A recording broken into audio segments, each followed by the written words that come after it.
We're counting down the 13 psychological traps that cause every crash. Not your tires, not your brakes, but your own faulty brain wiring. From subtle mental shortcuts that blind you to danger, to ego-fueled delusions that erase your margin for error, each entry exposes the invisible flaws sabotaging even so-called expert riders. Which mental failure tops the list as the deadliest of all? Let's begin with number 13. Number 13, the familiarity trap. Most riders think danger hides in the unknown, but the real threat is the road you know best. Commuters crash on their daily routes not because the corner changed, but because their brains stopped looking for change. Psychologists call it change blindness. Your mind filters out anything that doesn't fit yesterday's memory. That's why police reports fill up with weekday crashes involving new debris, sudden construction, or a car parked just a few feet further out than usual. The sightlines are clear, but your attention isn't. Neuroimaging studies confirm that on habitual rides, the prefrontal cortex powers down, leaving you in autopilot. You stop scanning, you stop questioning, and you miss the one hazard that wasn't there last week. Every so-called safe commute is a setup for disaster, not because the road changed, but because you didn't notice it had. Number 12, the near-miss reward. Every rider has a story about saving it at the last second. A locked rear, a swerve that just clears the bumper, a tire that skims the edge of disaster. But here's the dirty secret. Each so-called victory rewires your brain to crave the next close call. Psychologists call it outcome bias. Your brain mistakes luck for skill, and the rush becomes a reward. Forensic GPS timelines from crash investigations show a pattern.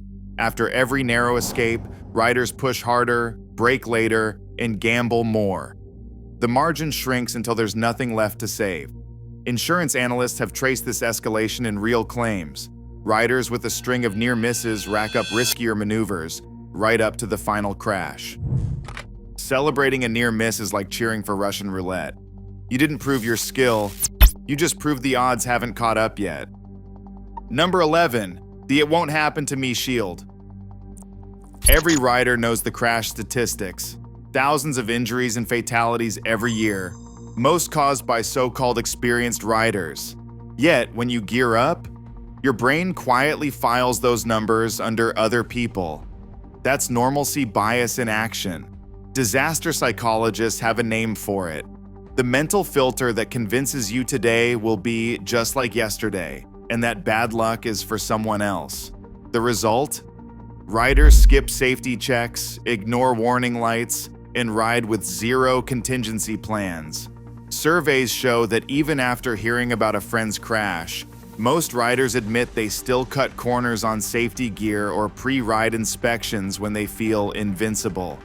The mind's refusal to picture itself as the next statistic guarantees there's no backup plan when the routine shatters. Denial isn't just a comfort, it's the first domino in every avoidable crash. Number 10, the zone lie.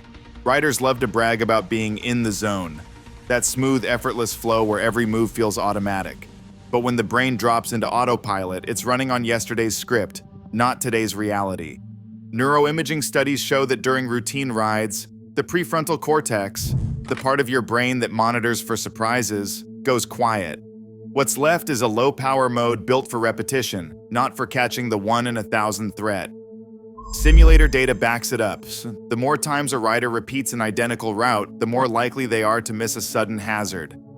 In controlled tests, the rate of missed novel dangers skyrockets after just a handful of routine runs. The so-called zone isn't peak performance. It's a mental blindfold. When your mind checks out, your reactions lag behind reality. Every moment spent on autopilot is a countdown to the day something unexpected crosses your path, and your brain is still 2 steps behind. Number 9, confirmation bias. At intersections, your brain isn't scanning for threats. It's searching for what it expects to see. You glance left and right, but if your mind has already decided the coast is clear, you'll filter out the car hidden behind a pillar or the cyclist about to dart through. Crash reconstructions are littered with cases where riders swear they looked, yet video evidence shows a vehicle in plain sight. The problem isn't your eyes, it's your mental filter. Eye tracking studies reveal that riders often fixate on the empty space they want to see, not the danger that's actually there. In expectation studies, even trained riders missed oncoming vehicles simply because their brains had filed the intersection as safe. This isn't just a rookie mistake. Experienced riders fall for it constantly. The more routine the intersection, the more likely your brain is to run on autopilot, rubber stamping your assumptions. Every all clear that comes too easily is a trap waiting to snap shut. If you trust your first glance, you're gambling your life on a mental shortcut. Number 8. Tunnel vision. Riders love to chase the perfect line, eyes glued to the apex, throttle rolling on, convinced that focus equals control. But the brain's obsession with the endpoint comes at a price. Everything outside that tunnel goes dark. Cognitive science calls this attentional narrowing. In crash, investigators see the results everywhere. When a rider locks onto the exit of a corner or the stop sign ahead, peripheral threats, merging cars, sudden lane shifts, even animals, fade into the background. Lab studies show that when riders fixate on their destination, their miss rates for side hazards spike by up to 40%. In real-world crash analysis, investigators find that apex fixation is a common thread in cornering wrecks. The rider never sees the car edging out or the cyclist drifting in. The mind is so locked on the goal that it edits out anything that doesn't fit the plan. That's not precision, it's blindness by design. Every time you ride with your world narrowed to a single point, you're gambling that nothing outside your tunnel will change. The road doesn't reward that kind of faith.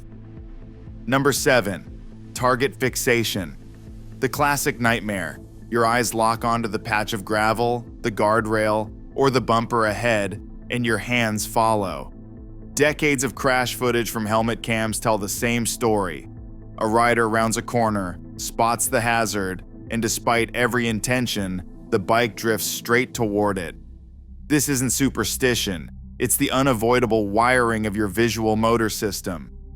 Where your gaze goes, your steering inputs follow, even when you swear you're trying to avoid the obstacle. Neuroscience calls it attentional capture. In lab studies, riders who fixate on a threat are up to 5 times more likely to steer directly into it than those who keep their eyes on the escape path. The effect is so strong, even professional racers admit they've been dragged into crashes by their own focus. Every second you spend staring at danger is a second your brain is programming your hands to hit it. In the milliseconds that count, your survival depends on looking past the threat, not into its jaws. Number 6. Speed and skill miscalibration. Riders trust their comfort at speed, but the math doesn't care how confident you feel. At 60 miles per hour, every 10th of a second you hesitate costs you nearly 3 meters before you even touch the brakes. The average perception response time for a skilled, alert rider is at least 0.44 seconds in perfect conditions, meaning you'll travel almost 12 meters before your hands even start to move. In real-world crashes, that delay stretches to over a full second, pushing your reaction gap past 29 meters, almost 8 car lengths, before any braking begins. Every spike of ego, every moment you believe your instincts are sharper than the next rider, adds distance that physics won't give back. Even a 0.2 second delay, the kind you might get in a lab with a finger on a buzzer, means 5.36 meters lost. That's more than 10% of your total stopping distance, gone before you do anything. The road doesn't care about your comfort level. It only measures the gap between what you think you can do and what your brain can actually deliver when it counts. Number 5. The expert blind spot. The most dangerous riders aren't the rookies. They're the ones who think they've outgrown the basics. Intermediate riders, flush with a few years of experience, are the quickest to drop head checks, skip the safety walk-around, and blow past the posted limits. The ego whispers that fundamentals are for beginners, not for someone who can drag a knee or handle a tank slapper. But psychologists have a name for this mental glitch: the Dunning-Kruger effect. It's the proven bias where the least competent overrate their ability, while true experts know just how much they don't know. In riding, this means the people most likely to crash are the ones who think they're immune to rookie mistakes. Accident records show that mid-level riders are overrepresented in single-vehicle crashes and self-inflicted low-sides, incidents that almost always trace back to skip checks or overconfident line choices. The expert blind spot isn't a badge of skill. It's a neon sign announcing you've stopped learning, and that's when the crash clock starts ticking. Number 4, the right-of-way trap. The law says you are entitled to the lane, but the road does not care about your paperwork. Riders who assert their right-of-way in the face of obvious danger are not just gambling with their lives, they are betting their financial future too. Civil courts on both sides of the Atlantic have made it clear, having the right-of-way does not guarantee a payout if you could have avoided the crash. In Sevigny versus Dibble, a New York case from 1988, the court cut the plaintiff's compensation after finding the driver could have prevented the collision by slowing down, even though they had legal priority. British courts echoed the same logic in Lunt versus Khalifa, holding a cyclist partly liable for not taking evasive action when a car failed to yield. The result? Riders end up with slashed settlements, mounting legal fees, and a fresh lesson in humility. The grave does not care who was right, and neither do the courts when ego overrides survival. Every time you ride like the law is your shield, remember, moral victory will not pay your bills or your hospital stay. Number 3, the gap ego. Every rider has felt it. The itch to squeeze through a shrinking space, to dart ahead of the pack, to prove you're quicker, sharper, braver than the rest. It's not just impatience, it's the compulsion to win every traffic gamble, to treat the throttle like a weapon and every gap as a dare. But the math is brutal. That 2-second gain you chase comes with a price tag that keeps climbing long after you've merged back into the lane. Insurance actuaries don't care about your story. They care about your record. One aggressive move, one claim for cutting it too close, and your premium spikes by 20 to 40%. That's not a scare tactic, it's industry standard. Rack up a couple of these violations and you'll find yourself paying double. Or worse, drop from coverage entirely. The data is clear. Riders flagged for aggressive maneuvers, unsafe overtakes, reckless filtering, squeezing into gaps that barely exist, are the ones insurers bet against. They know the score. Chasing gaps doesn't just shrink your safety margin, it drains your bank account for years. All for a handful of seconds, and a bruised ego. The road doesn't care about your hurry. The insurance companies care about your risk, and they make you pay for it every single month. Number 2, emotional riding. The anger trap. It starts with a flush of adrenaline. A car cuts you off, a horn blares, and suddenly your hands tighten on the bars. In that instant, your amygdala hijacks the controls. The rational part of your brain, the one that calculates risk and margin, gets shoved aside. What's left is pure reaction. Throttle spikes, lines get sloppy, and every decision shrinks to the next half second. In real-world crash reports, road rage is a recurring theme. 911 tapes capture riders screaming curses as they chase down a driver, only to lose control in a blind corner or slam into stopped traffic. High emotional arousal isn't just a feeling. It's a measurable neurological event. Under stress, your field of view narrows, choices collapse, and steering error rates shoot up. Lab studies confirm that anger and fear can add hundreds of milliseconds to your reaction time, enough to double your stopping distance at highway speeds. The bike stops being a machine and becomes a weapon, wielded by your worst instincts. No amount of skill compensates for a mind flooded with rage. Every time you ride angry, you're gambling with a brain that's wired for revenge, not survival. Emotional regulation isn't optional, it's the last safeguard before the crash. Normalization of risk is the final trap. The meta-error that guarantees every crash, no matter how skilled you think you are. It works like this. Run a yellow light once, and it feels like a calculated risk. Do it every day and your brain rewires. What was once a gamble becomes routine. Psychologists call this the normalization of deviance effect. Repeated risky acts gradually become the new baseline until the line between safe and stupid disappears.